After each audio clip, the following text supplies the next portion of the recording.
the Rebel Alliance briefing room, please visit our website, https://rabr.kailejhansen.us. There you can find links to send us feedback, connect to us on social media, or instructions on how to load the podcast onto your device. I'm Kyle John Johansson. This is Andrew Scott Sutton and Rick Ross Bosley. Nope, there's Rick. It's time to talk Star Wars. Yeah, Star Wars. Yay. Star Wars. Jar Jar Binks. Yeah, no, not so much Jar Jar. Oh. Yeah, so again, with the feedback, we want everybody to send us feedback. Please use the website. There's links to everything that we have available for feedback over there on the left-hand side. Today we're reviewing Star Wars Tales of the Empire Season 1, Episode 5. It's called Realization. So we're going to do an unboxing first, discuss the episode, and, ask for feedback again, and give some of our thoughts. So let's do an unboxing. Let me get rid of the previous unboxing. You have another one? I have another one. Oh. And this one's in a box that's sealed too. Amazon was busy at your house. It might have been reboxed. Uh-oh. Okay, so here we go. Yeah, this is a new one too. No, it isn't. I've had this one. Same. Backwards. Same. All right, there's the box. You didn't run the thing, so let me run it again. Now we have a special treat. It's unboxings. We already started it, so here's the box. Baze Malbus. If you remember, the guy that shows the weapon, but he's the one that defended the Jedi temple that the old blind guy was in Rogue One, I think is what it was. Yeah. So 141 is the number here. It does say Rogue One right up here underneath Star Wars. So it's calling that out specifically. They usually don't do that, but let's try to get rid of the glare so you can see his uniform and stuff. Cool. And there's the side. He's the one that had like a little mini laser blaster, like a minigun thing. Yeah, it's like it had the cartridges, like the belts for the bolts of it. And this one, look at all these characters that are included in this grouping. That's quite a few. Again, I said it's the Rogue One collection. And let me get in closer if we can get rid of some of the glare. Captain Andor. Yeah. Jyn Erso. There's I don't know, I can't read some of those up on the screen. Isn't it KT, the robot? Nope, he's not in. Yeah, you're right. He was in there. Director Orson Krennic, which in the middle there. He might appear on this episode, one of these episodes soon. I think I've got one of him laying around here too. Small one on the bottom. That one? Yeah. It's a dark droid, or a dark color droid. C285. Let's see if we can get it close. It gets fuzzy. Here it is. C285B5. Gotcha. Here's the other side. A little more hair action there. And then the top with black eyes. No red eyes, no beady eyes, nothing. It's just sleepy black eyes, it looks like. Stone Cold Killer. Stone Cold Steve Austin, right? That's who they should have had play that guy. That's right. But there's the unboxing. Sweet. Too high. There we go. Yep, there we go. Yay, unboxing. Yeah, little tiny claps. Clap. All right. So today, Tales of the Empire Season 1, Episode 5, Realization was directed by Steward Lee. Storyline was by Dave Filoni. The writer was Michnovetz. The music score by Kevin Kiner, Sean Kiner, Deana Kiner. And again, we have Barris Offee, played by Meredith Salenger. The governor, played by Keith Ferguson. Lyn Rakish, which is the fourth sister that we saw in the previous episode, played by Rya Kihlstedt. I don't know how to say that. The Jedi, that's the only name we have of this person, is the Jedi, played by Rya Kihlstedt, and a young girl played by Jordyn Curet. So, we're going to do a Pelly's commercial real quick. Are you planning your next trip to Tatooine? Well, come on down to Pelly's Mod and Repair Shop, where our droids will spruce up your wagon. We'll service just about anything from Starfighter Corellian Y1300 freighter to a Vespa hovering scooter. If we don't have the part, we can get it. If you qualify for our special program, we'll provide you with any part our Jawas can get. Well, that's right. Come on down to Pelly's Mod and Repair Shop, where we can store fuel and upgrade your vessel. We're located at Tatooine's Mos Eisley Spaceport, Hangar 35. That's right. Mos Eisley Spaceport, and I wonder. We mentioned the Vespa hovering scooter. I wonder who the parent company is of that nowadays. One of those big shipbuilder companies now. They're just building the small ones for consumers. I don't know. Yeah, it'd be interesting to get into, and sometime maybe an offshoot of some episode somewhere. It was an early startup company. Yeah. All right. So again, Tales of the Empire Season 1, Episode 5, Realization, episode on May the 4th. Running time was 12 minutes, and again, it's the same timeline as before, 19 before the Battle of Yavin. And what that means is it's time to grab your favorite beverage, pull up a chair, and join us in the Rebel Alliance briefing room. Alright, here we go. So, Inquisitors Barris, Offee, and Fourth Sister are journeying through hyperspace on a Phi-class shuttle Seath. I don't know. What's the sickle? No, that's not the right word either.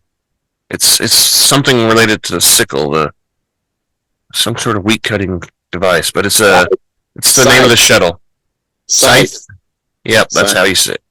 It's spelt funny. It's SCYTHE. Yep, I think that's the same word. In the search of a target purported to be working with rebels.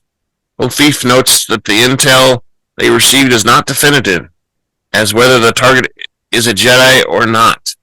But the fourth sister insists for her to stop the questioning of the Grand Inquisitor's intel. They arrive at the rocky world and land just outside a crumbled settlement.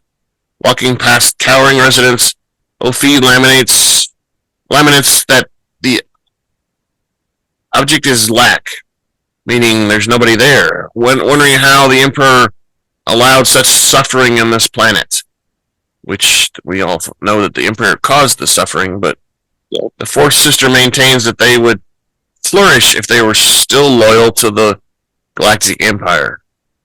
So they're being punished because they're not loyal to the Galactic Empire. They walk through the town with people of various species. The Fourth Sister demands to know where the Jedi is. Where's the Jedi? Warning them the Jedi's danger. Because they attack the Emperor nowadays. So, but the governor swears there is no Jedi here. Meanwhile, Offee kindly asks a young boy for information, who is more willing to reveal that the Jedi is in the mountains. Offee tells her colleague and prepares to leave, but is angered at the governor lying. fourth sister goes on a killing rampage, sending the village running and screaming as Offee watches and is horrified. So the fourth sister is pissed, and so she kills everybody. As the fourth sister walks out, glaring at Offee, who is standing protectively in front of a child who revealed the location. Offee cautions him not to look back at the carnage as the Inquisitors make their way to the mountains. Offee debates with the fourth sister about what just happened. Through her fellow Inquisitor is certain that she did the right thing. So she punished them for not telling and lying and whatever, and we see that Offee still has, some concern because she protected the boy, right? Yep. So she's kind of questioning what's going on here still. Her mind's still not brainwashed all the way, I guess. Well, we're seeing that will absolutely play out with the actions of the episode. Exactly. They reach the cliff base and begin to scale the mountainside, nearly falling as large rocks fall down below in their way. Now behind the fourth sister, Offee reaches the top, and the Inquisitor and Jedi are already clashing. So the fourth sister finds the Jedi right away, and pew pew pew pew. All that stuff. Yep. The Jedi knocks the fourth sister to the ground, leaving them to deal with Offee. They attempt to strike, but Offee defends herself, imploring them to surrender. She refutes the Jedi's claims that she is a traitor and a murderer. Though the Jedi is skeptical, Offee gains ground. She begs the Jedi to come peacefully instead of clinging to the falling order. They both lower their lightsabers, with the Jedi agreeing that they are indeed tired of running. However, just as they were relenting, the fourth sister attacks from behind, announcing the matter finished and taking their lightsabers. Matter's finished. No more lightsabers for you. Wild Bill hip hop movement. Shot in the back. Offee insists they bring the Jedi to the ship to save them, but the fourth sister is uninterested. She does not care that the Jedi was going to surrender. Instead, is concerned with the eradication of the Jedi everywhere. At that, Offee declares that she is no more a Jedi with which to deal, but just as the fourth sister ignites her blade, Offee pushes her off the mountain, tossing her own Inquisitor helmet after her. She then rushes back to the dying Jedi, assuring them that she would try to save them and that they are not alone. And I believe that's the end of this episode. Credits. Yeah, it was short. Real short. Like I said, 12 minutes long. One of our shortest episodes. Yep, that's it. Credits are rolling. Straight to the point. Like she sees what the Empire is all about and isn't sold on it. Exactly. Ooh. Japers, somebody needs a nap. Alright, so that was short and sweet, and like you said, she kind of realizes what she's gotten herself into. Hey, I don't want any part of this. I don't want to be, maybe I don't like the Jedi that much, but I don't want to go around killing everybody that's associated with Jedis and stuff like that. I don't want to be the part of that. Yep. And that's kind of why she gets rid of the fourth sister and throws her off the cliff, which we assume she dies. We don't know. Maybe she does. Maybe she doesn't. Well, we talked about this in that last episode, but what Reva was what number? Like, I can't remember the fifth sister, the sixth sister, right? I've got her over here. She's the third sister. which really doesn't make sense because she would have been afterwards. Like, so... She could have went through training before. I don't know.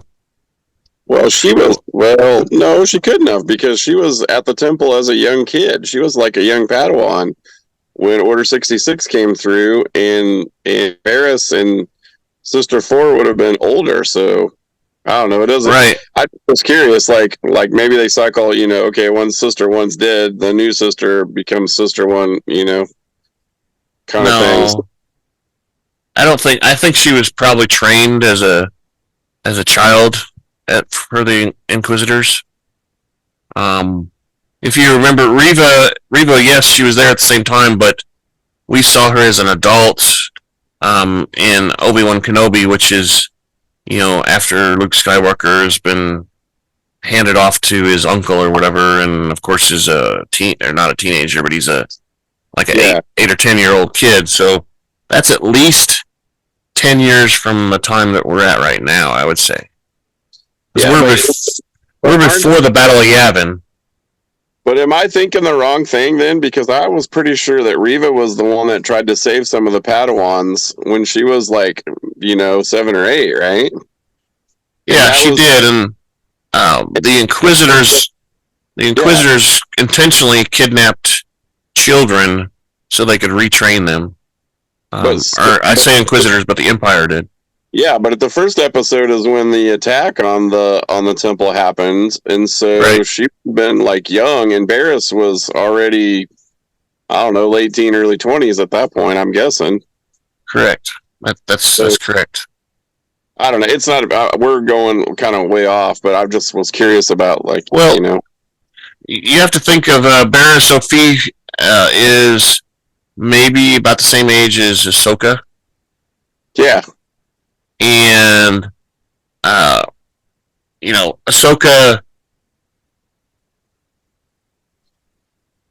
I don't know. She's alive way into the future, of course, but, you're right. Riva is much younger.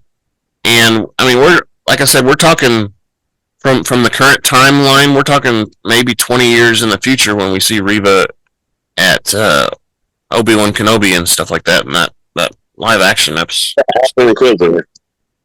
Yeah, she's an Inquisitor, but she could have got her name as a third sister because she's been training, I don't know, longer. I don't know, because what they do is they do reassign the numbers and stuff. So when one dies, if 3 and 5 are available, she gets 3 or whatever. I don't know. So they do. Yeah. They do reassign them, so that could be part of it too. So yes. So anybody who has any opinions, please let us know.